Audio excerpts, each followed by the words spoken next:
এতদিন কি উনি মাটিতে বসতেন নাকি ভরতের মতো খড়ম রেখে পুজো করতেন? ড্রামাটা দিদির কাছে শিখেছেন তো।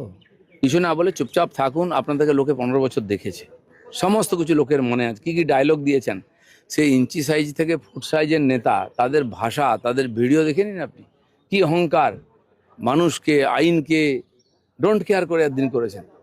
তো যারা ওখানে সকালবেলা হত্যা দিতেন ওই বাড়িতে, আজকে উল্টো মুখে উল্টো কথা বলছেন। আজ ধরে নিন রেজাল্টটা 21-এর মতো না হলেও যদি 1500 সিট পেয়ে টিএমসি সরকারে আসতো, তাহলে কি এই লোকেদের এই কথা শুনতাম আমরা, নাকি এই পদত্যাগের প্রতিযোগিতা হতো?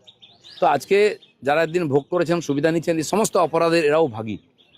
একা মমতা ব্যানার্জি অপরাধ করেছেন, অভিষেক ব্যানার্জি অপরাধ করেছেন নয়, অপরাধ তো এরাই করেছে। এদের হাতে রক্ত লেগে আছে, এদের হাতে পাপ লেগে আছে। সবাইকে একই দৃষ্টিতে দেখতে হবে। অন্যায় যে করে আর অন্যায় যে সহে, যেমন না, সেরকম অন্যায় যে দেখে আর অন্যায় যে করে, দুটোই সমান দোষী, সবাইকে সমান সাজা দেওয়া উচিত।